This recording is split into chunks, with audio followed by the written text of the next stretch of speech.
الرجيم بسم الله الرحمن الرحيم الحمد لله رب العالمين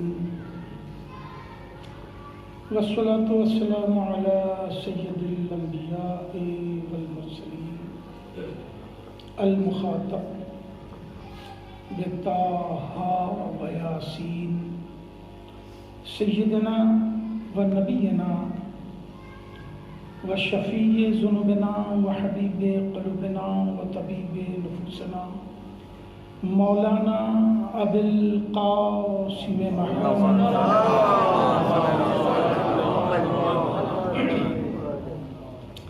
وآلہ الطیبین الطاہرین المعصومین المنتجبین الغر الميامین ولعنة الله على أعدائهم وقتلتهم وغاصبي حقوقهم أجمعين من ليلتنا هذه إلى قيام يوم الدين أما بعد فقد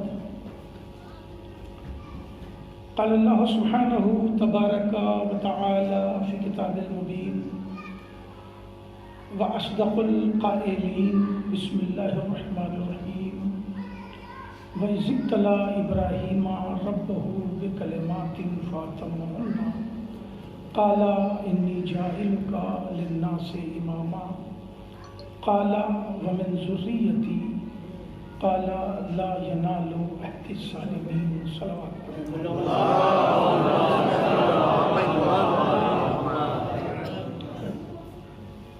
ایک بار سورہ حمد اور 3 بار سورہ توحید کی تلاوت فرما کر انعام حسین کاظمی ابن مرتضیٰ حسین صاحب مرحوم اور انتظار فاطمہ بنت ظہیر حسن کاظمی صاحب کی صلوات پڑھیں محمد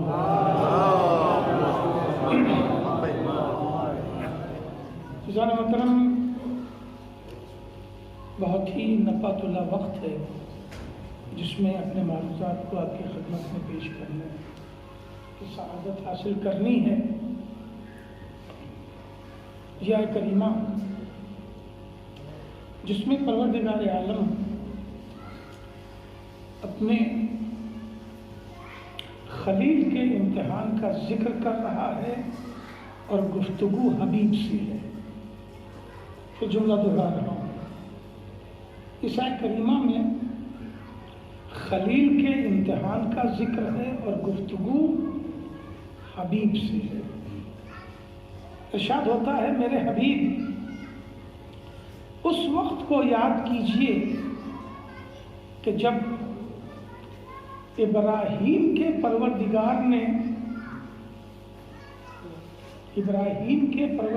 نے ان کا امتحان لیا اور انہوں نے اس امتحان کو پورا کر دیا، تو پھر میں نے ابراہیم سے کہا کہ میں آپ کو انسانوں کا امام بنانے والا ہوں۔ تو پھر ابراہیم نے مجھ سے کہا کہ یہ منصب میری اولاد کو عطا کر، تو پھر میں نے ان سے کہا کہ یہ منصب ظالموں کو ملنے والا نہیں ہے۔ یہ لفظی ترجمہ تھا جسے میں نے آپ کے حوالے کیا، پھر میں اپنے جملے کو دہرانا چاہوں گا۔ یہ اس کے لہجے کی قرآن میں بہت سی آیتیں ملیں گی آپ کو۔ اللہ قرآن میں اپنے حبیب اپنے مصطفیٰ سے کہہ رہا ہے، بہت توجہ، کوئی تقلید نہیں میرے پاس، اپنے مصطفیٰ سے کہہ رہا ہے کہ میرے مصطفیٰ اس وقت کو یاد کیجئے کہ جب ابراہیم کا امتحان ان کے پروردگار نے لیا تو انہوں نے اس امتحان کو پورا کر دیا۔ حبیب سے گفتگو ہو رہی ہے قرآن میں، اور واقعہ ہے تقریباً 5000 سال پہلے کا۔ بات پہنچی؟ یہ واقعہ ہے کم و بیش 5000 سال پہلے کا، اور بات ہو رہی ہے مصطفیٰ سے کہ میرے حبیب اس وقت کو یاد کیجئے کہ جب ابراہیم کا امتحان ان کے پروردگار نے لیا تھا. یاد اسے کرایا جاتا ہے جو موقع پر موجود ہو. صلوات پڑھے محمد.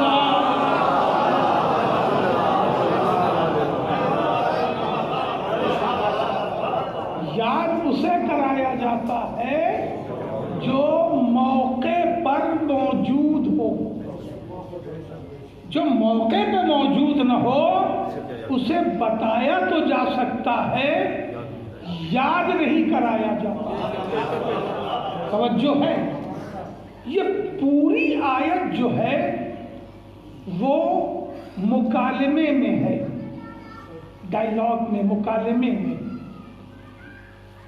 میرے حبیب آپ یاد کیجئے، انہوں نے امتحان دیا تو میں نے ان سے یہ کہا، تو انہوں نے مجھ سے یہ کہا، تو پھر میں نے ان کو یہ جواب دیا.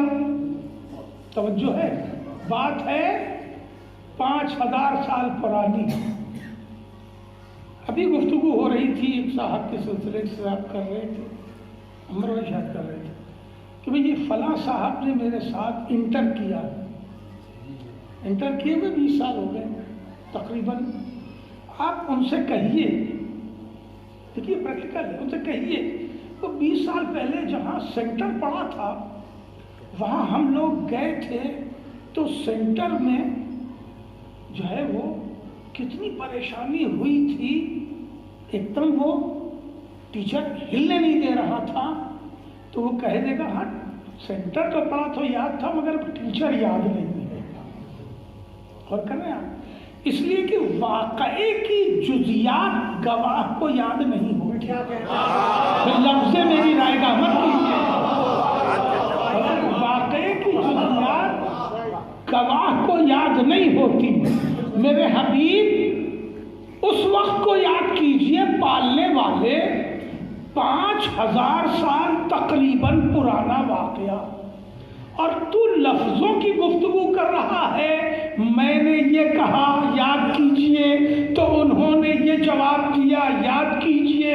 تو پھر میں نے ان سے یہ کہا کہ یہ منصب ظالموں کو ملنے والا نہیں ہے. کیا مصطفیٰ نے یہ کہا کہ پالنے والے ہاں منظر تو دیکھا تھا مگر کچھ یاد نہیں آ رہا ہے انہوں نے کیا کہا اور تو نے کیا کہا. توجہ ہے. کوئی احتجاج، کوئی تنقید، کوئی معذرت کی عجیب بات ہے. اللہ کو تو مصطفیٰ کے حافظے پہ اتنا یقین ہو، امت کو بھروسہ نہیں ہے.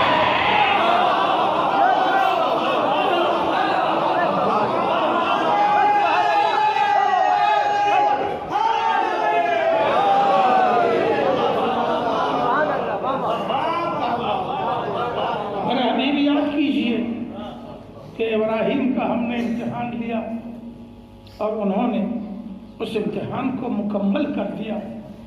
تو پھر میں نے ان سے کہا انی جاعلک للناس اماما، میں آپ کو انسانوں کا امام بنانے والا ہوں. انہوں نے مجھ سے کہا ومن ذریتی، یہ منصب میری اولاد کو عطا کر. تو پھر میں نے ان سے یہ کہا کہ یہ منصب ظالموں کو ملنے والا نہیں ہے. بات مکمل ہو گئی. پروردگار عالم نے خلافت کے منصب کا بھی اعلان پہلے کیا، نبوت کے منصب کا اعلان بھی پہلے کیا ہے، رسالت کے منصب کا بھی اعلان پہلے کیا ہے، امامت کے منصب کا اعلان عہد ابراہیم نے کیا. اس منصب کا اعلان سب سے پہلے عہد ابراہیم علیہ السلام نے کیا اور کہا انی جاعلک للناس اماما، میں آپ کو انسانوں کا امام بنانے والا ہوں. جیسے ہی انہوں نے، اللہ نے اس منصب کا اعلان کیا، خلیل خدا نے کہا پالنے والے یہ منصب میری اولاد کو عطا کر۔ جناب ابراہیم بعد رسالت مآب، سب سے افضل تو رسالت مآب ہے، ان کے بعد سب سے زیادہ منصب پانے والے جناب ابراہیم ہیں۔ موحد ہیں، نبی ہیں، رسول ہیں، اولو العزم ہیں، صاحب صحیفہ ہیں، خلیل ہیں، امام ہیں۔ اتنے منصب ملے مگر کسی منصب کے لیے نہیں کہا کہ یہ میری اولاد کو عطا کر۔ یہ توجہ ہے۔ نبوت ملی، نہیں کہا میری اولاد کو عطا کر۔ رسالت ملی، نہیں کہا میری اولاد کو عطا کر۔ صاحب صحیفہ ہوئے، نہیں کہا میری اولاد کو عطا کر۔ اولو العزم ہوئے، نہیں کہا میری اولاد کو عطا کر۔ خلیل اللہ نے بنایا، نہیں کہا کہ میری اولاد کو بھی دوست رکھنا۔ امام بنایا تو جناب ابراہیم نے کہا وَمِن ذُرِّيَّتِي، یہ منصب میری اولاد کو عطا کر۔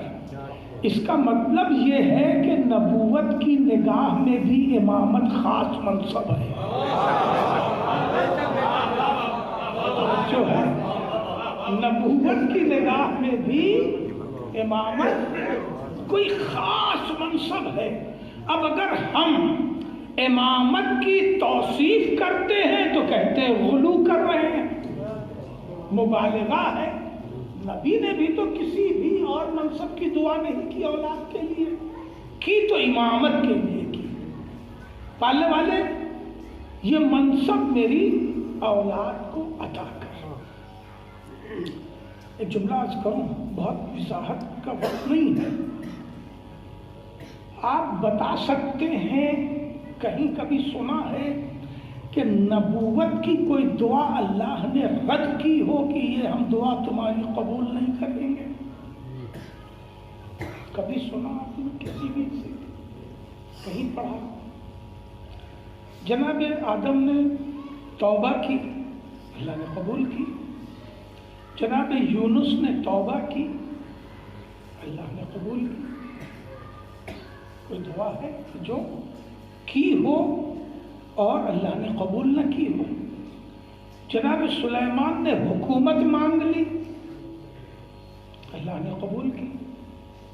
جناب زکریا نے اولاد مانگ لی، اللہ نے قبول کی۔ نبی کریم نے علم مانگا، اللہ نے قبول کیا۔ ہر نبی کی اللہ نے دعا قبول کی۔ اور بعد رسالت مآب سب سے عظیم نبی ہیں جناب ابراہیم۔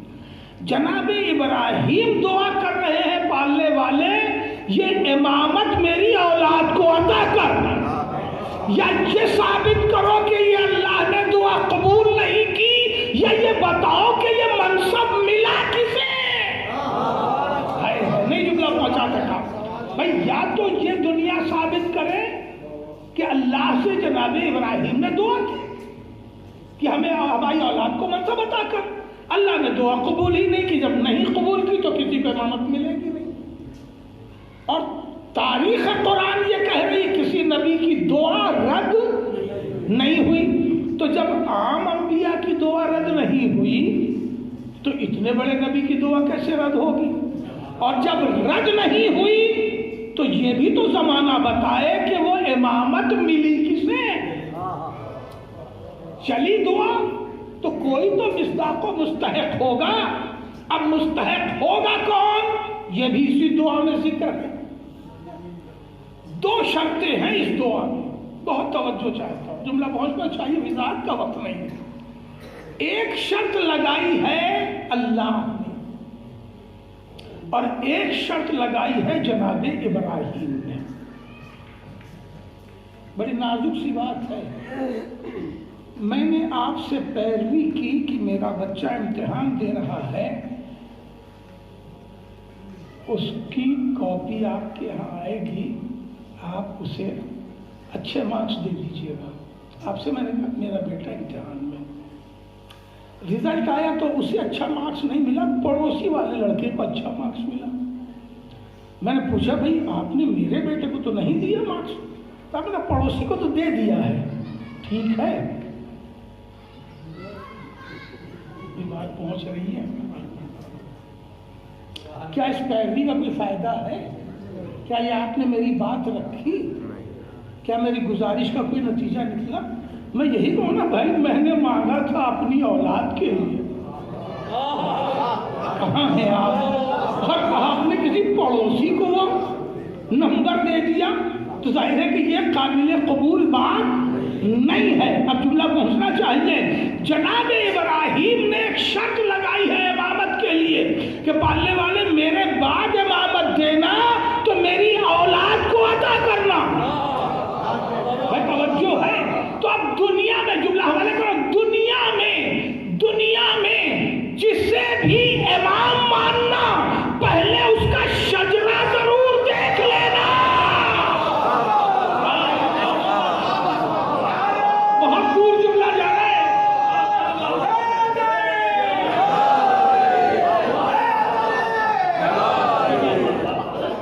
دنیا میں جسے بھی امام ماننا پہلے اس کا شجرہ ضرور دیکھ لینا. اس لیے کہ دعائے ابراہیم ہے، امامت جب بھی ملے گی اولاد ابراہیم کو ملے گی، پڑوسی کے خاندان کو نہیں ملے گی. تو یہ شرط لگائی ہے جناب ابراہیم نے کہ امامت جب بھی دینا میری ذریت کو. اب ذریت کا لفظ بڑا نازک ہے، اس کی وضاحت کا وقت نہیں ہے، میں صرف اولاد ترجمہ کر رہا ہوں. جب بھی دینا تو میری اولاد کو میرے شجرے میں امامت دینا. اللہ نے جملہ اس کے بعد کہا، میں جملہ پہنچنا چاہیے. اور آیت کے ٹکڑے میں پوری امامت کی تاریخ نچوڑی ہوئی ہے.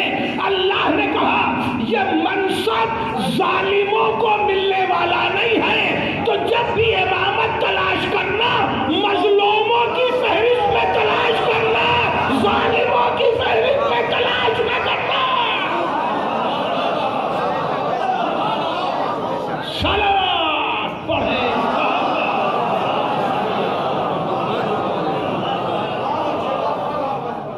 امامت جب بھی تلاش کرنا تو مظلوموں کی فہرست میں تلاش کرنا، ظالموں کی فہرست میں تلاش نہ کرنا. کتنے امام ہیں ماشاءاللہ؟ 12 میں 11 امام آپ کے شہید ہوئے. میں چیلنج کر رہا ہوں، صاحبان علم موجود ہیں اور آپ کے شہر میں بڑی یونیورسٹیاں ہیں جن میں بڑی لائبریریاں بھی ہیں. اچھا یہ دیکھیے، اینشینٹ ہسٹری میں دیکھیے، میڈل ہسٹری میں دیکھیے، عرب میں دیکھیے، افریقہ میں دیکھیے، ایشیا میں دیکھیے. 25,000 سال کی تاریخیں صرف محفوظ ہیں کم و بیش. 25,000 کی تاریخ کھنگال کے بتائیے. کوئی ایک نسل کسی ملک اور کسی شہر یا کسی قبیلے کی مجھے دکھلائیے کہ جس میں باپ بیٹے پوتے پر پوتے 11 نسلیں قتل کی گئی ہوں. چیلنج کر رہا ہوں، نہیں ملے گا. ایک وقت میں صرف 3 نسلیں ہوتی. یہ تو ملے گا کہ ہیروشیما پہ بم مار دیا گیا، لاکھوں لوگ قتل ہوئے، اس میں بیٹا بھی مر گیا، پوتا بھی مر گیا، دادا بھی مر گیا. ایک وقت میں 3 نسل سے زیادہ وجود ہی میں نہیں ہوتی. یہ نیچرل فیکٹ ہے. یعنی پرپوتا، پوتا، باپ، پردادا، تو دادا کے بعد 3 نسل. اس سے زیادہ ایک وقت میں رہتی ہی نہیں ہے. یہ تو ملے گا آپ کو کہ پورا قبیلہ قتل کر دیا گیا، قبیلہ جاتی جنگ میں پورا قبیلہ قتل کر دیا گیا، ایک ایک بچہ شکم تک کا قتل کر دیا گیا، تو بھی 3 نسلیں. اور یہاں مولائے کائنات سے لے کے اور امام عسکری تک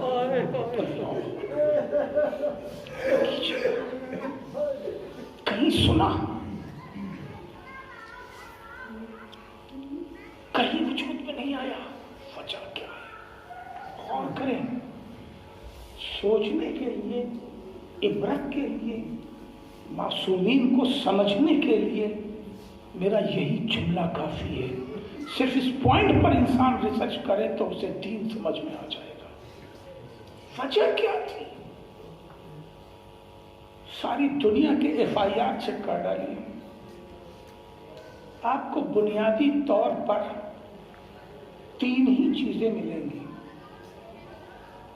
جو قتل و غارت کا باعث بنتی ہیں، جسے اردو کے محاورے میں کہا جاتا ہے زر، زمین، زنگ۔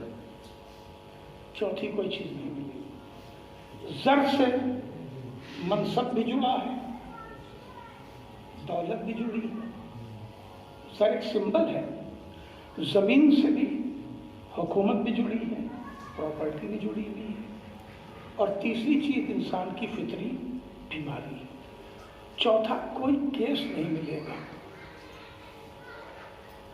غور کریں آپ، معصومین کے آپ اٹھا کے دیکھیں، کسی نے خزانہ جمع نہیں کیا، کسی نے مطالبہ نہیں کیا دولت کا، نہ جمع کیا۔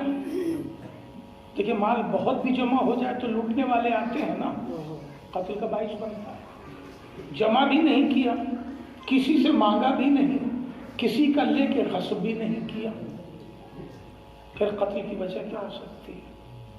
حکومت کبھی بنائی نہیں، کبھی چاہی نہیں، کبھی فوج جمع نہیں کی، کسی پہ حملہ نہیں کیا، کسی کو تنگ نہیں کیا، پھر قتل کا باعث کیا ہے؟ اور یہ تو یوسفان وقت تھے، ان کے لیے زن کا مسئلہ کیا تھا؟ سلوات پڑھ لے محمد۔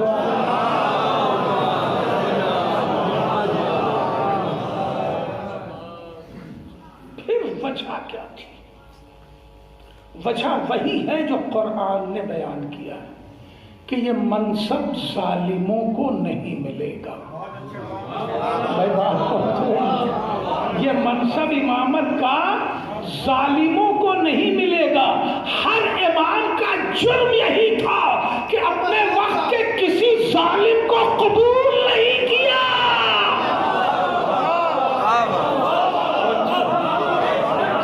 صلوات پڑھیں۔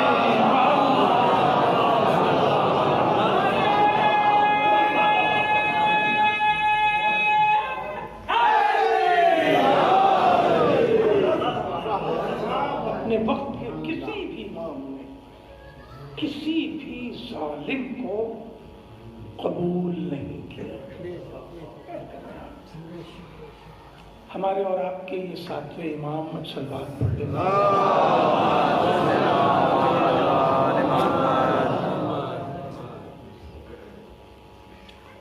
آپ نے ٹوٹل حیات 55 برس پائی۔ آپ کی فہرست امامت میں سب سے کم عمر جو ہے وہ ہمارے اور آپ کے 9ویں امام کی ہے، 25 سال۔ 11ویں امام کی 28 سال، اور سب سے زیادہ عمر امامتوں میں ہے مولا کائنات کی 63 سال۔ سب سے زیادہ عمر ہے 63 سال، سب سے کم عمر ہے 25 سال۔ 7ویں امام کی عمر ہے ٹوٹل 55 سال، اور تمام اماموں میں سب سے زیادہ جو قید و بند برداشت کی ہے وہ ہمارے اور آپ کے 7ویں 14 سال۔ اس 55 سال میں 14 سال ہمارا امام قید میں رہا۔ مہدی عباسی نے بھی قید میں رکھا، ہادی نے بھی قید میں رکھا، اور پھر ہارون رشید نے سب سے زیادہ قید میں رکھا۔ امام کی ولادت کا زمانہ ہے وہ ہے مروان الحمار کا۔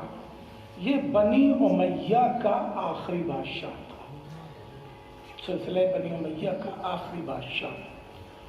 حمار گدھے کو کہتے ہیں، جانتے ہیں مروان الحمار اس کا اسی لیے لقب ہی، مروان نام تھا، حمار لقب اس لیے تھا کہ وہ بالکل ہی اسی نام سے موسوم تھا، اسی طرح کی حرکتیں تھیں اس کی۔ یہ وہ زمانہ تھا جس وقت بنی امیہ اور بنی عباس آپس میں نبر آزما تھے، جنگ کر رہے تھے۔ بنی عباس ایک طرف جنگ کر رہے تھے، دوسری طرف بنی ہاشم بھی کھڑے ہوئے تھے، تیسری طرف بنی ہاشم میں بھی دو حلقے تھے، ایک حلقہ تھا جو جناب زید کا قبیلہ تھا اور دوسرا حلقہ تھا جو حسنی سادات کا تھا۔ یہ خیمہ جنگیاں تھیں اور اسی کا فائدہ اٹھا کے جو مہلت ملی چھٹے امام کو اور پانچویں امام کو، تو آپ نے باقاعدہ درس کا سلسلہ شروع کر دیا، ورنہ کسی بھی امام کو کھل کے درس دینے کا موقع نہیں دیا گیا، اس لیے کہ تعلیم ہی ایسی چیز ہے جس سے آپ صرف تعلیم ہی ایسی چیز ہے۔ اب میرا یہ حسین ترین مجمع اور فہیم ترین مجمع متوجہ ہے تو میں عرض کروں کہ عیسائیوں کی کتاب بائبل ہے، مجھے بائبل میں دکھائیے، یہ جملہ مترادف ہے، موضوع سے ہی بات کروں گا مگر آپ کی فہم و فراست کے حوالے یہ جملہ کرنا چاہتا ہوں، بائبل میں کہیں دکھائیے کہ آپ کو ان دو سبجیکٹوں پر آیت ملے، یہ جناب عیسیٰ کے کیریکٹر میں بھی دکھلائیے کہ جس میں ان دو سبجیکٹ پر بہت کردار ملے کہ کھل کے تعلیم دو اور کھل کے علاج کرو۔ بہت توجہ کی بات عرض کر رہا ہوں، ٹھہروں گا نہیں، وضاحت نہیں ہے، کوئی بات میرے بچوں کو سمجھنا ہے تو پوچھ سکتے ہیں، فون پہ پوچھ لیں گے، آپ کو نہیں ملے گا۔ اٹھائیے بائبل دیکھیے، جناب بائبل کی بات کر رہا ہوں، اس کی جو موجود ہے، الہی قانون پہ گفتگو نہیں ہے۔ اس بات کو ملے گا کہ بنی اسرائیل کے علاوہ ایک عورت آئی اور اس نے جناب عیسیٰ سے یہ کہا کہ میرا شوہر جو ہے وہ مبروس ہے، اس کا علاج کر دیجئے۔ تو جناب عیسیٰ نے کہا تو چونکہ بنی اسرائیل کی نہیں ہے اس لیے میں تیرا علاج نہیں کروں گا، یہ ہے ٹھیک ہے۔ تو وہاں کیریکٹر کیا مل رہا ہے کہ میں علاج غیر قبیلے کا نہیں کروں گا، اور پوری دنیا کے اندر مشن ہاسپٹل ہر قوم و قبیلے کا علاج کر رہا ہے۔ یہ کردار اسلامی ہے یا عیسائی ہے؟ بات پہنچ رہی ہے میں کیا عرض کر رہا ہوں؟ اور کر رہے ہیں یہ اسلامی کردار ہے، عیسیٰ کا کردار یہ نہیں ہے۔ اس بائبل کے حوالے سے اس کی قید کو ذہن میں رکھیے گا۔ تعلیم کے حوالے سے جناب رسالت مآب یا ان کی اولاد نے تعلیم کے سلسلے سے مسلمانوں سے تعلیم نہیں شروع کی ہے، کافروں سے تعلیم شروع کی ہے۔ نہیں بات پہنچا سکا بھائی، کافر ہی کو تو یہ مسلمان بنا رہے تھے علم کے ذریعہ، یہودی ہی کو تو مسلمان بنا رہے تھے علم کے ذریعہ، عیسائیوں ہی کو تو مسلمان بنا رہے تھے علم کے ذریعہ۔ اس کا مطلب یہ ہے کہ اسلامی قاعدہ اور قانون یہ تھا کہ علم کھل کے دو، علم سچا ہوگا لوگ تمہارے قائل ہو جائیں گے، توجہ ہے۔ مگر پھر آ کے اگر ہم اپنا کلچر دیکھیں تو آپ کو مشن اسکول پوری دنیا میں ملے گا، اور کر رہے ہیں آپ، نہ ہم نے میڈیکل پوائنٹ پر ترقی کی، نہ ہم نے ایجوکیشنل پوائنٹ پر ترقی کی، جبکہ یہ کلچر، یہ تہذیب، یہ سبق ہم کو اسلام نے دیا ہے اور معصومین نے دیا ہے۔ وقت کی تنگی کا مجھے خیال ہے، میں حج پہ 2 بار گیا اور دونوں بار اس جگہ تک گیا جہاں چھٹے امام کی یونیورسٹی تھی، اسکول یا کالج نہیں پڑھ رہا ہوں، میں توجہ ہے، یونیورسٹی اس لیے کہہ رہا ہوں کہ کالج اور اسکول میں سبجیکٹ محدود ہوتے ہیں، یونیورسٹی میں سبجیکٹ محدود نہیں ہوتے۔ صلوات پڑھے محمد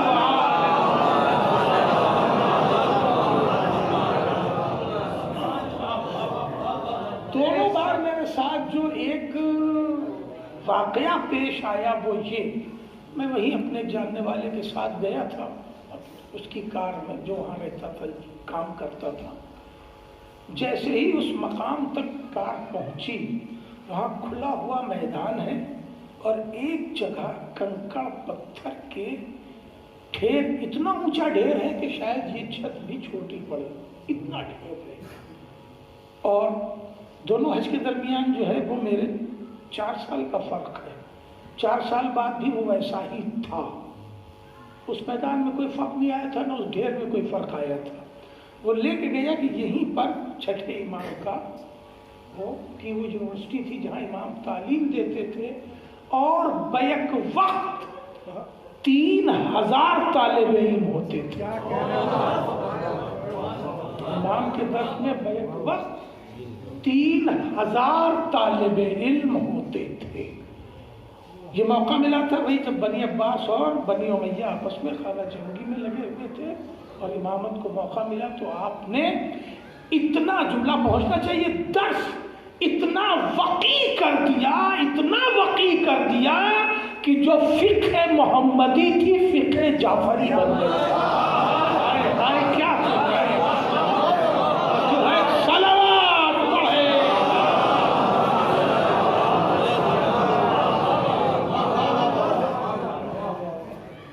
اس امام کی یونیورسٹی میں یہودی بھی، عیسائی بھی، مسلمان بھی، اور صرف یہی نہیں بلکہ غیر جغرافیائی لوگ، مصری بھی، ایرانی بھی، رشین لوگ بھی، اب اس کے ثبوت موجود ہیں، سب ہوتے تھے اور امام علم واقع۔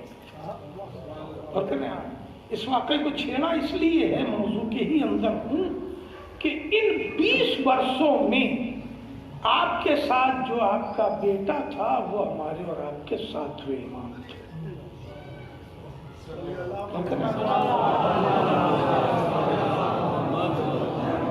ساتویں امام تنہا وہ امام ہیں کہ جنہیں اپنے باپ کے ساتھ، امام حسن امام حسین کو نہیں جوڑتا میں، وہ ایک عہد ہی پنجتن کا الگ، 20 سال موقع ملا اپنے بابا کے ساتھ رہ کے تبلیغ و ہدایت کا۔ اور 7ویں امام کا سب سے بڑا کارنامہ یہ ہے کہ جتنے بھی یہ مسالک ہیں یہ سب اسی دور میں پنپے، حنفی اسی دور میں، حنبلی اسی دور میں، مالکی اسی دور میں، شافعی اسی دور میں، زیدیہ اسی دور میں، اس کے علاوہ صوفیزم اسی دور میں، کل ملا کے 8-9 مسالک اور نظریے ہیں اسلام کی شاخیں جو اسی دور میں پنپی ہیں۔ 7ویں امام کا کارنامہ یہ ہے کہ اس طرح حشرات الارض کی طرح، سانپ اور بچھو کی طرح جو اسلام میں شاخسانے نکل رہے تھے ان کو دبانے کا، اور شیعہ اور اثنا عشری اور فقہ جعفری کو سنبھال کے آپ تک پہنچانے کا کام 7ویں امام نے کیا۔ یہ وہ علمی کارنامہ تھا امام کا کہ صوفیزم کو بھی جواب دینا، حنفیہ کو بھی جواب دینا، حنبلی، معلوم ہے آپ کو امام کی عمر 3 سے 5 سال کے درمیان ہے، اور امام اعظم کہلاتے ہیں وہ حنیفہ صاحب۔ وہ تشریف لے آئے 6ٹھے امام کے پاس۔ یہ بھی ایک بڑے مزے کی بات ہے کہ بڑا مشہور قول ہے ابو حنیفہ صاحب، لولا سنتان لہلک النعمان، نعمان ان کا نام تھا، ابو حنیفہ ان کی کنیت ہے، ٹھیک ہے۔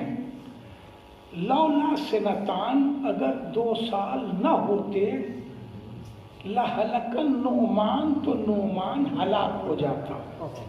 جملہ رہے گا مت کیجیے گا۔ جب پوچھا کہ یہ 2 سال کا ہے کا، اگر یہ 2 سال ہمیں نہ ملے ہوتے زندگی کے تو میں ہلاک ہو جاتا، برباد ہو جاتا، تباہ ہو جاتا۔ کہ یہ 2 سال چھٹے امام کے درس کا ملا مجھے، اور چھٹے امام سے جو ہمیں 2 سال درس ملا، 5ویں امام بھی اس میں شامل ہے، 5ویں امام کی مدت کم ہے، نہ 5ویں امام نے بھی پڑھایا ہے ان کو۔ اگر یہ 2 سال ہمیں نہ ملے ہوتے صادق آل محمد سے علم حاصل کرنے کے تو میں ہلاک ہو جاتا۔ اس جملے نے ایک بات یاد دلائی، آل محمد بچانے والے ہیں، دنیا ہلاکت والی۔ صلوات پڑھے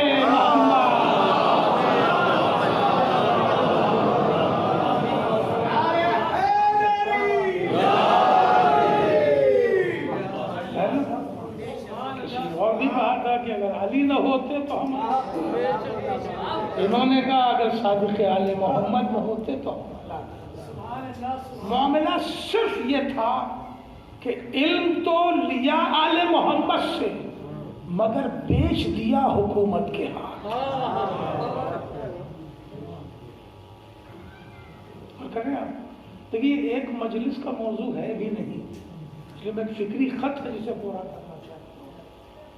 علم لیا چھٹے امام سے، مگر بیچ دیا حکومت کے ہاتھ۔ آپ کو سناؤں بکا کیسے؟ حکومت وقت نے بھی یہ اعلان کر دیا کہ اگر آل محمد سے فتویٰ لوگے، مسئلہ پوچھو گے تو تمہیں 3 درہم جرمانہ دینا پڑے گا۔ دیکھیے اس پالیسی کو سمجھیے گا جو آپ تک پہنچانا چاہتا ہوں، اور خاص کر کے یہ عہد بہت ہوشیار رہنے کا ہے۔ وضاحت نہیں کروں گا کیونکہ بہت سمجھدار مجمع ہے۔ جو بھی چھٹے امام سے مسئلہ پوچھے گا اسے 3 درہم جرمانہ دینا پڑے گا، اور جو سرکاری امام سے پوچھے گا اسے انعام ملے گا۔ کچھ بھی پوچھو، یہی پوچھو نماز صبح کیا رکعت ہے نا، کھٹ سے انعام، اس میں کیا رکھا ہے؟ ظہر کیا رکعت ہے، کھٹ سے انعام، اور کیا؟ وہاں سے انعام اور یہاں جرمانہ۔ آپ کو تو نہیں کہوں گا، مجھے کو سوچ کے بتائیے میں کہاں کی لائن میں ہوتا؟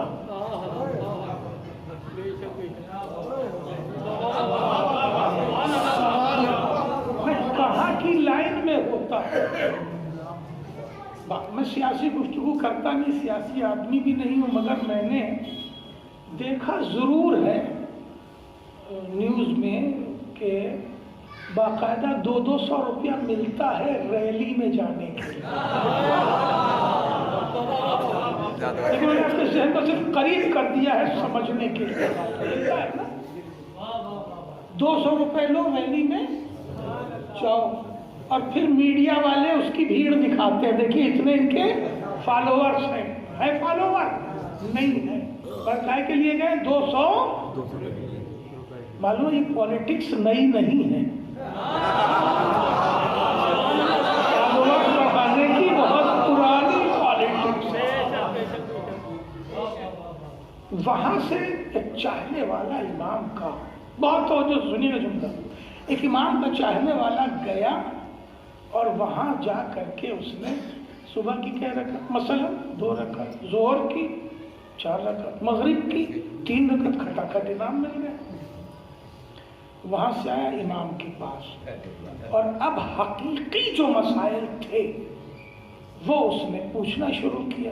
اس لیے کہ جاسوس ہوتے تھے، حکومت کے نمائندے ہوتے تھے، مسئلہ پوچھتا گیا، جرمانہ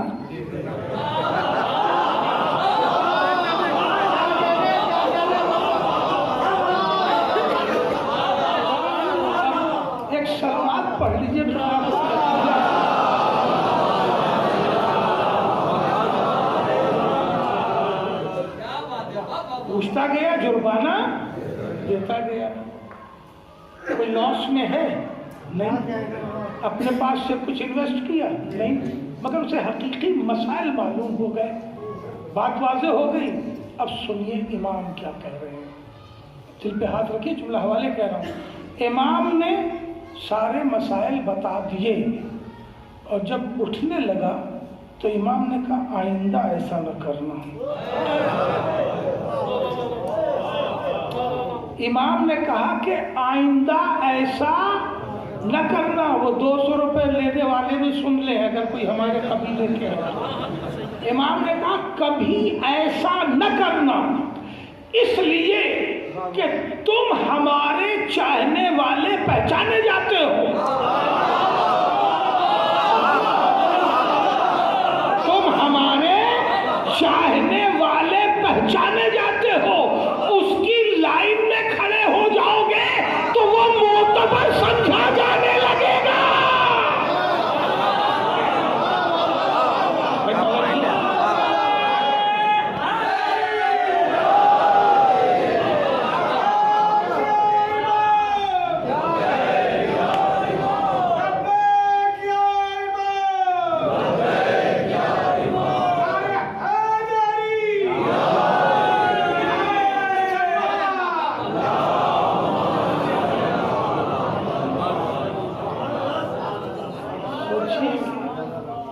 کتنی مشقت اور کتنی مصیبت سے آپ کی شریعت آپ تک پہنچائی گئی، کتنی اذیتیں اٹھائی. آج تو صرف 5, 7, 8 ہزار روپے میں آرام سے ایک مولوی رکھ لیجیے. 8 ہزار شاید کچھ زیادہ ہی بتا دیا. ہم نے سنا کچھ مولوی بیچارے 3 ہزار ہے نا. آپ کے بازو میں امبر صاحب بیٹھے، ان سے پوچھ لیجیے گا. ایک سلوات پڑھ لے محمد.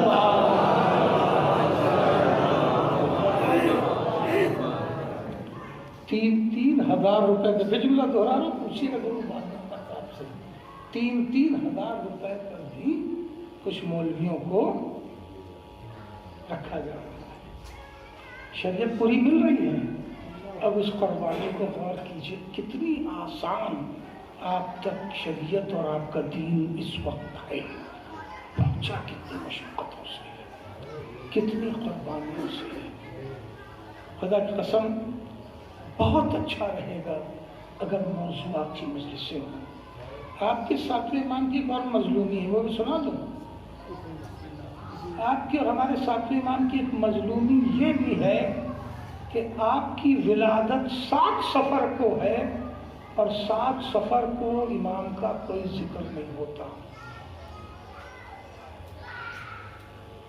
حدیث موجود ہے، اور ایک نہیں کئی حدیثیں موجود ہیں کہ ہماری خوشی میں خوش ہوا کرو اور ہمارے غم میں غمگین ہوا کرو. یہ تنہا مظلوم امام ہے آپ کا ساتواں امام، کہ جس کی تاریخ ولادت میں ذکر اسیران کربلا ہی ہوتا ہے، ساتویں امام کا ذکر نہیں ہوتا. کیا وہ دن اس بات کا مستحق اور متقاضی نہیں کہ اس دن ساتویں امام کا ذکر کیا جائے؟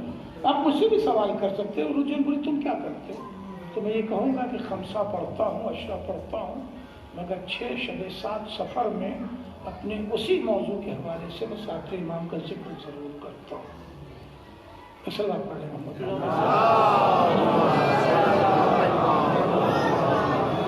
میں نے جملہ صرف اس لیے یاد دلایا کہ دیکھیں امامتوں کی ہاں مظلومیت کس کس زاویے سے آ جاتی ہے اور ہم اس کے لیے بیدار نہیں ہوتے. بات کہاں پہ تھی کہ 20 سال تک امام نے اپنے بابا کے ساتھ درس دیا. 5 سال 6 سال نہیں، 3 سے 5 سال کے درمیان کی عمر کسی نے 3 لکھا ہے، کسی نے 5 لکھا ہے. جب یہ بڑے امام صاحب آئے اور آنے کے بعد کہا کہ وہ چھٹے امام کا، تو امام اس وقت آرام کر رہے تھے. یہ بھی تمیز نہیں تھی کہ یہ آرام کا وقت ہے کہ بعد کا وقت ہے. دوپہر کا وقت آ گئے، امام آرام کر رہے تھے. یہ خیال رہے کہ چاہے مولوی ہو یا امام کی ہی پیروی میں مولوی 24 گھنٹہ آن ڈیوٹی رہتا ہے ایز اے ڈاکٹر. دیکھیے یہ سب جملے معترضہ ہیں، اس کی وضاحت کا وقت میرے پاس ہے. مجھے کوئی مولوی بتائیے کہ جس سے 2 بجے رات میں آپ کھٹکھٹا کے کہیے کہ کسی کا انتقال ہو گیا ہے.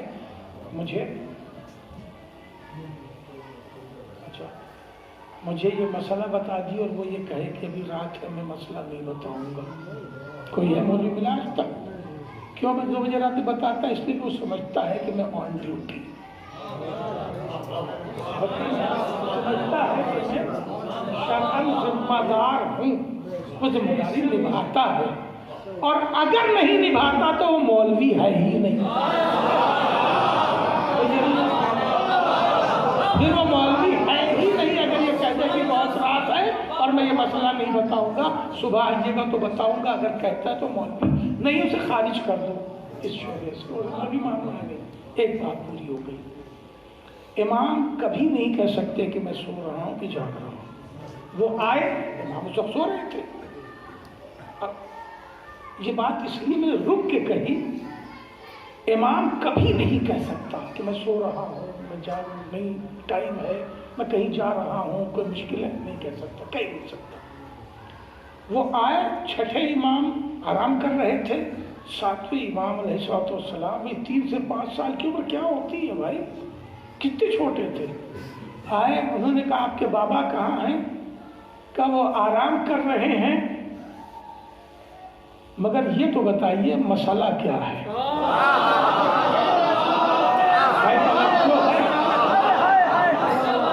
اگر کوئی غلام، بات پہنچ گئی ماشاءاللہ، اللہ سلامت رکھے آپ کو، اگر کوئی غلام ہوتا تو وہ امام سے کہتا امام آتے یا بلا لیتے، کیونکہ واقعات ایسے موجود ہیں کہ کوئی آنے والا آیا ہے اور کوئی دروازے پہ موجود نہیں ہے، خادمہ ہے جو گھر میں ہے. امام نے خادمہ سے کہا ہے کہ جاؤ اس کو بلا لو، واپس نہ جانے پائے. اس لیے کہ دیواریں امامت کی آنکھوں میں حائل نہیں ہوتی. مگر یہاں مسئلہ یہ ہے کہ اگر ایک امام سو رہا ہے تو ایک جاگ بھی تو رہا ہے.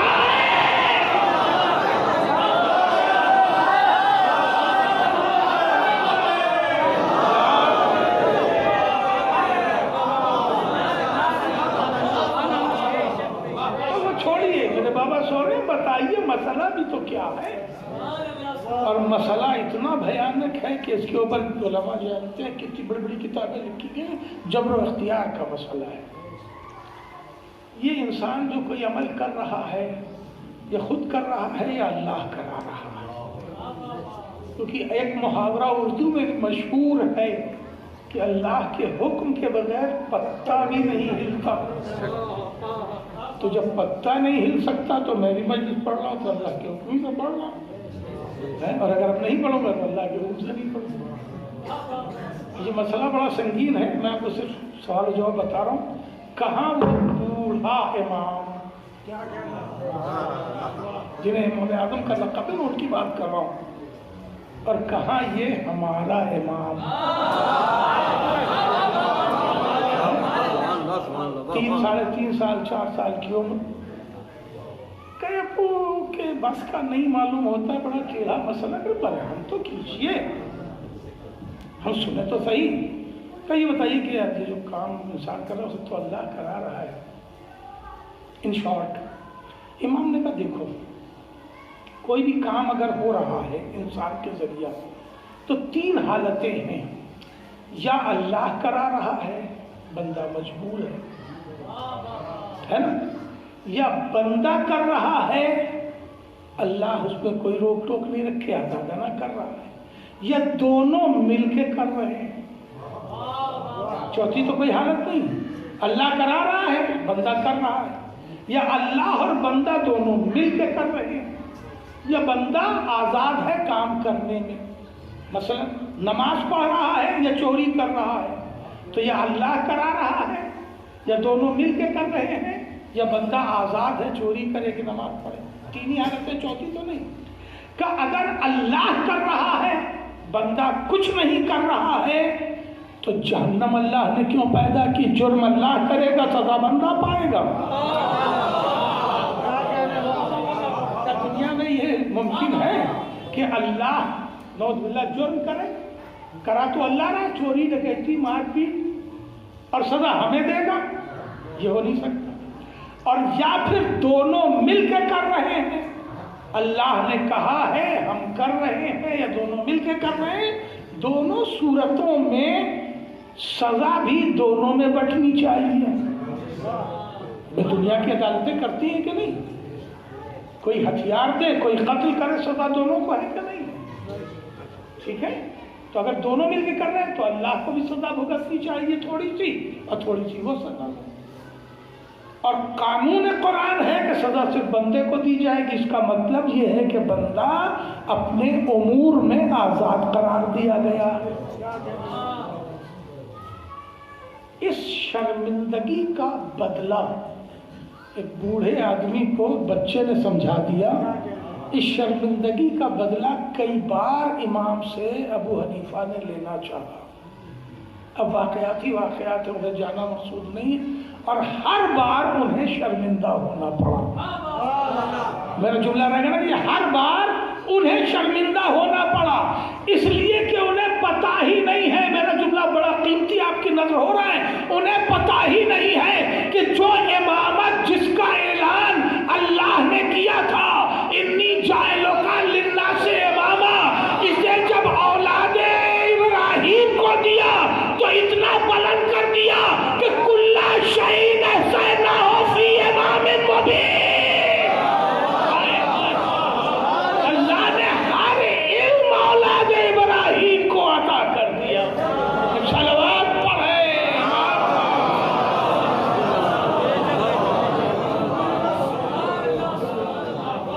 بہت وقت سمٹ گیا عزیزو، غور کریں۔ 20 سال امام کا اپنے بابا کے ساتھ، 14 سال قید و بند، 20 اور 14 34 سال، 55 میں بچے کتنے؟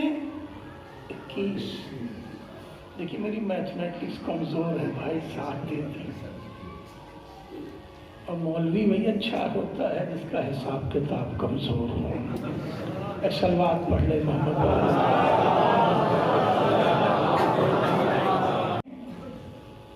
اس ماحول سازی کا جس میں کئی حشرات الارض کی طرح ابھرنے والے نظریات سے بھی بچانا تھا، شیعیت کو یکجا بھی کرنا تھا، فقہ جعفری کو ترقی بھی دینی تھی۔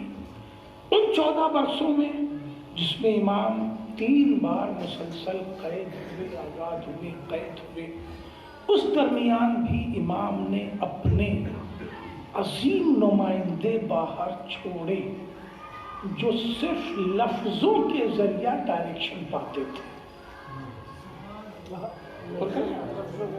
صرف لفظوں کے ذریعہ ڈائریکشن پاتے تھے، جن میں بڑا عظیم نام ہے زید مجنون کا۔ ہمارے بچے بہلول دانا سے واقف ہیں، زید مجنون سے واقف نہیں ہیں۔ یہ بھی کیریکٹر بہلول دانا ہی جیسا کیریکٹر، جنہیں امام نے قید خانے سے صرف حرف جیم لکھ کر کے بھیجا تھا، صرف حرف جیم، اور اس حرف جیم کے ڈائریکشن کے اوپر زید مجنون نے بقیہ زندگی فرق میں اتنے ذہین طالب علم چھوڑے تھے۔ اس کے علاوہ امام نے، کاش اس بات کو میں پہنچا سکوں، امام نے مرکز میں اپنا آدمی بٹھا دیا تھا۔ اور یہ یاد رکھیے گا کہ یہ بات جو آپ کی خدمت میں عرض کر رہا ہوں یہ آخری بات ہی شاید ہو۔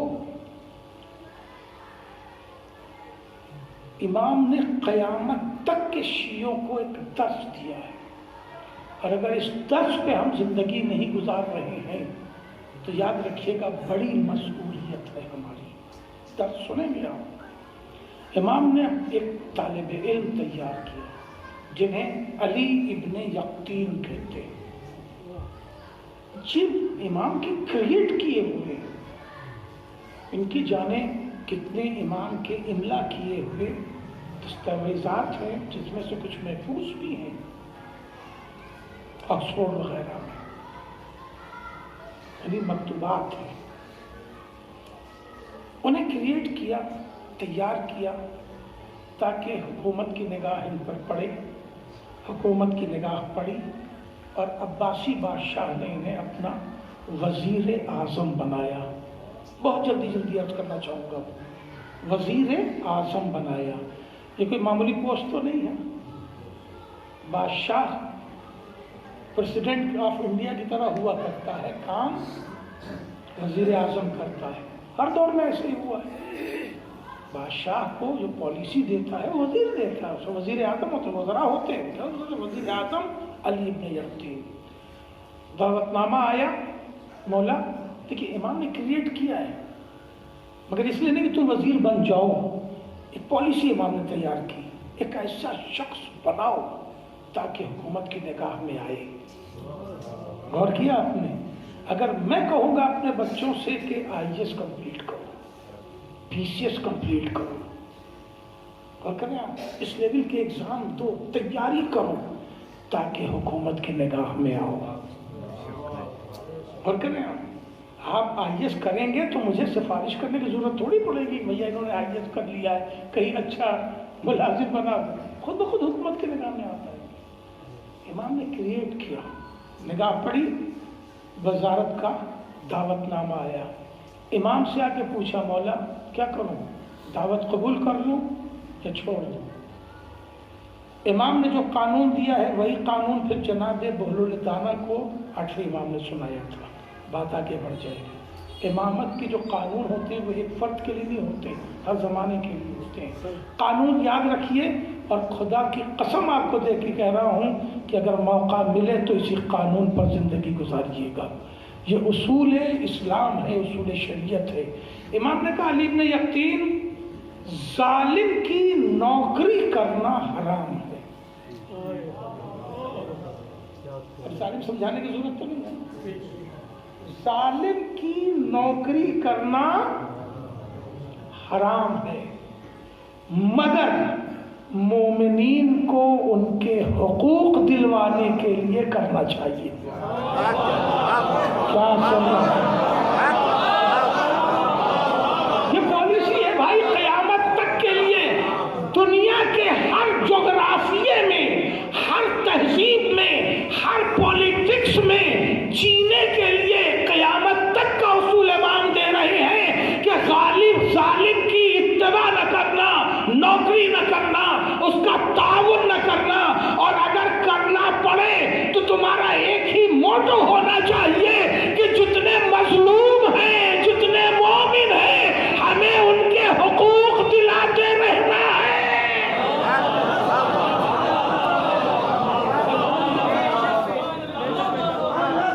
سلوات پڑھ لے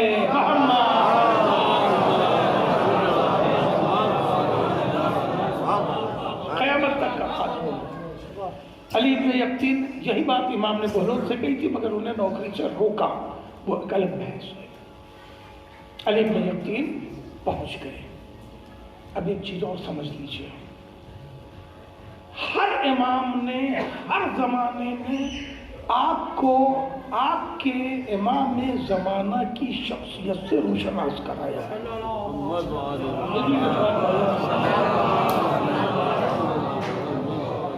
آپ کیسے پہچانیں گے آپ کے وقت کا امام کیسا ہے، کیا کر رہا ہے، اس کی ڈیوٹی کیا ہے؟ کیا غیبت میں بیٹھے ہوئے سو رہے ہیں، آرام کر رہے ہیں؟ ڈیوٹی کیا ہے؟ یہ آپ کو ہر زمانے کے امام نے پہچانا ہے۔ اب اس واقعات کو سمجھنا ہوگا، اس کی نزاکتوں کو سمجھنا ہوگا۔ علی بن یقطین بغداد میں، امام مدینے میں، کوفہ بغداد سے 22 میل کی دوری پر، امام مدینے میں، علی بن یقطین بغداد میں، کوفہ بغداد سے 22 میل دور۔ ابراہیم جمال یعنی اونٹ چرانے والا، چرواہا، جیسے یہاں بھینس اور گائے چرانے والے ہوتے ہیں، وہاں سے کوفہ سے بغداد آیا۔ مومن ہے، ہم بھی مولا کے چاہنے والے ہیں، یہ بھی مولا کے چاہنے والے ہیں، ملنا چاہیے۔ گئے کس کے پاس؟ وزیر اعظم کے پاس۔ کون؟ اونٹ چرانے والا، چرواہا وزیر اعظم کے پاس کس لالچ میں کہ ہم بھی امام کے چاہنے والے ہیں، یہ بھی ہم بھی شیعہ ہیں، یہ بھی توجہ ہے، اس محبت میں پہنچ گیا۔ کہو جا کے کہ ابراہیم آیا ہے، ظاہر کے چاہنے والے ہیں تو ایک دوسرے کو جانتے تو ہیں کہ چاہنے والے ہیں، ورنہ نام پہچان پہنچانے سے کوئی وزیر اعظم تھوڑی پہچان جائے گا۔ جا کے کہو کہ ابراہیم آیا ہے کوفے سے، ابراہیم جمال۔ علی ابن یقطین نے کہہ دیا ان سے، کہہ دو ذرا ہمارا ٹائم نہیں ہے، یہ آدمی چلا گیا، بیچارہ کہاں چلا گیا؟ کوفے۔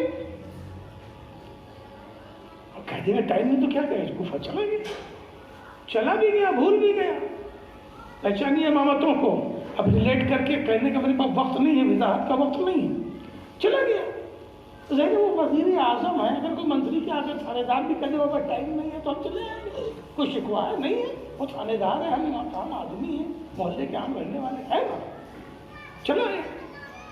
علی ابن یقطین گیا، سال مکمل ہونے کو آیا حج کرنے، حج کرنے کے بعد آئے مدینے، اس لیے کہ اس کا حج ہی قبول نہیں ہے جو مدینے نہ جائے، اور اس کا مدینہ قبول نہیں ہے جو کربلا نہ جائے۔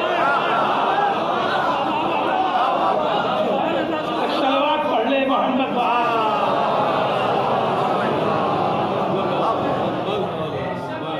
آئے مدینہ، رسالت مآب کی زیارت کی اور 7ویں امام کے پاس آئے۔ پچھلا جملہ بھلا مت دیجیے گا جو عرض کر چکا، 7ویں امام کے پاس آئے، آواز دی، کنیز نکلی، کہا کیا بات ہے؟ کہہ دو علی ابن یقطین آیا۔ کون؟ وزیر اعظم ہے، اور کریں آپ، اور کس حکومت کا؟ ہارون رشید کی حکومت کا، اس زمانے کا، اور وہ period golden period of Arab کہا جاتا ہے۔ اب پڑھیے کہ ہارون رشید کا زمانہ کیا تھا اور کیا ڈیولپمنٹ اس زمانے کا تھا، وقت نہیں ہے، یہ گولڈن پیریڈ آف عرب کہا جاتا ہے، ہارون اور مامون کا زمانہ۔ اور کریں آپ، ٹاپ موسٹ جو پیریڈ ہے وہ مامون کا اینڈ ہے، توجہ ہے، یہ پورا period golden period of Arab history میں کہا گیا ہے۔ اس زمانے کا وزیر اعظم ہے، آیا ہے کہاں؟ امام کے دروازے پہ جہاں ٹاٹ کے پردے ہوتے ہیں، کہا امام سے کہو علی ابن یقطین آیا ہے، وزیر اعظم نہیں۔ جیسے یہ جملہ جا کر کے کنیز نے امام سے کہا، امام نے کہا علی ابن یقطین سے کہہ دو میرے پاس ملاقات کا وقت نہیں ہے۔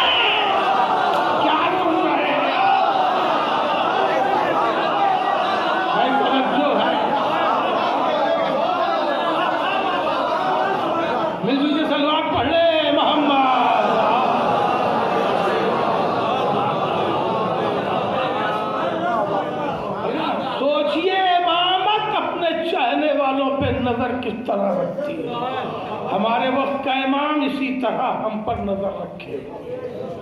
اور کریں آپ، فائدہ صرف غیبت کا ہے جو چین سے بیٹھے ہوئے جو چاہے فیصلہ کر دے، انجمن میں لڑائی کرا دے، مدرسے میں لڑائی کرا دے، کمیٹی میں لڑائی کرا دے، کیونکہ امام اگر حاضر ہوتا تو سمجھ میں آ جاتا۔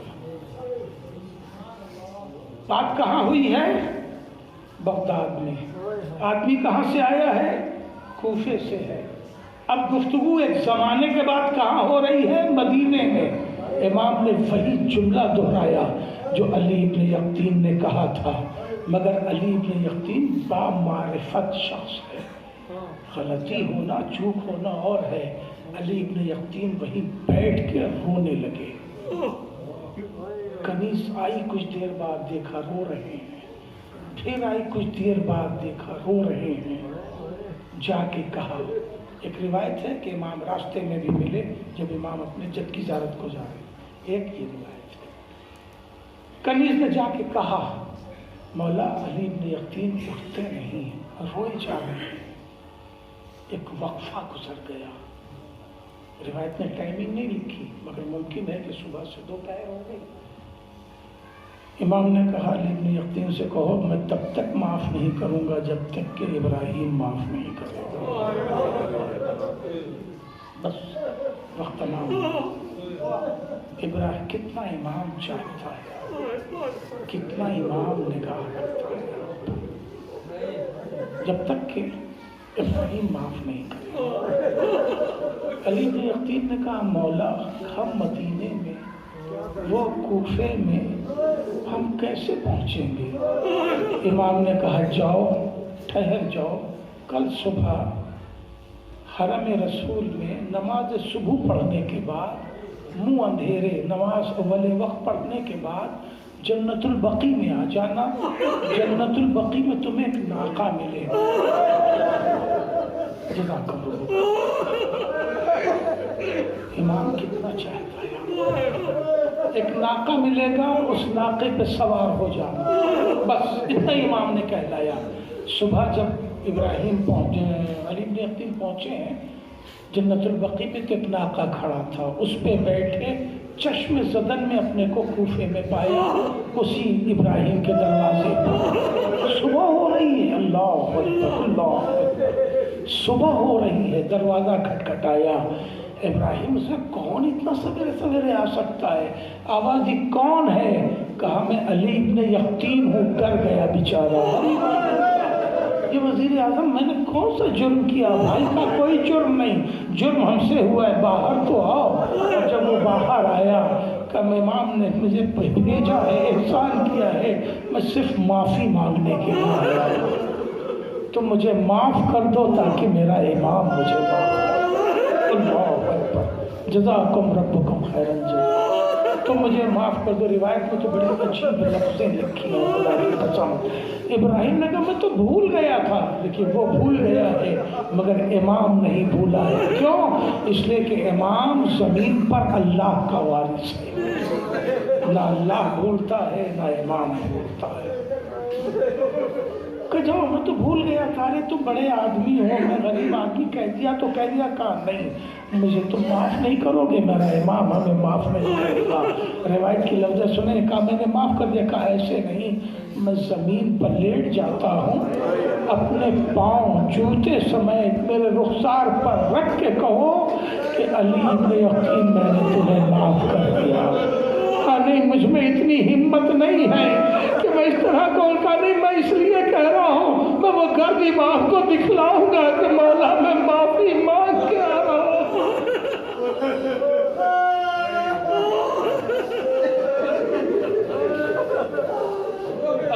جب معافی مانگ لی انہوں نے، اور جیسے ہی ناقے پہ بیٹھے اپنے کو جنت البقیع میں پایا۔ روایت کہتی ہے کہ جنت البقیع میں جیسے ہی اپنے کو محسوس کیا، جو سامنے دیکھا تو امام استقبال کرنے کے لیے آئے۔ خدا کی قسم یہ ایسا ہی استقبال ہے جیسے حسین نے حر کا استقبال کیا۔ جزاکم ربکم خیر۔ عزادارو، اس طرح امام نے چاہنے والوں کے لیے اس بدترین زمانے میں، خدا کی قسم، بنی امیہ سے زیادہ ظلم بنی عباس نے کیا ہے۔ ہمارے بچوں کو نہیں معلوم ہے، بنی امیہ سے کہیں زیادہ ظلم بنی عباس نے کیا ہے۔ میرے امام کو بار بار گرفتار کیا اور بار بار شدید امتحانات میں مبتلا کیا۔ اور کاظم آپ کا لقب ہے نا، امام کے کاظم ہونے کا لقب اس لیے بھی ہے کہ ہر ظلم کو امام اس طرح برداشت کرتے تھے کہ ظلم کرنے والا تھک جاتا تھا، زندان بان ہاتھ جوڑ دیتا تھا، بادشاہ سے کہتا تھا چاہے تو مجھے قتل کر دے، اب مجھ سے موسیٰ پر ظلم نہیں ہو سکتا، تو امام کا قید خانہ بدل دیا جاتا تھا۔ یہ چوتھا قید خانہ تھا جو سندی ابن شاہد کے حوالے ہوا، اور اس ظالم نے امام کو کئی زہر دیے، بار بار زہر دیے۔ امام نے کہا میں 3 دن میں قتل ہو جاؤں گا، پہلے دن میرا جسم زرد ہوگا، دوسرے دن میرا جسم سیاہ ہو جائے گا، اور تیسرے دن میری روح قفس عذری سے پرواز ہو جائے گی۔ یہ 3 دن ہمارے آپ کے امام نے جانے کی شدت سے گزارا ہے، کس طرف سے گزارا ہے، بس یہ سن رہے تھے نا کہ کلیجہ امام کا جل گیا تھا، اس طرح سے کہ اس کا اثر جلد پر بھی ہو گیا کہ جلد سیاہ پڑنے لگی، اس کے بعد بھی امام کا دم نکل نہیں رہا تھا۔ تو سندی نے یہ ظلم کیا کہ ایک چادر بچھا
کھوپڑی سنبھال رہی ہے سید سجاد، بڑی منزلیں طے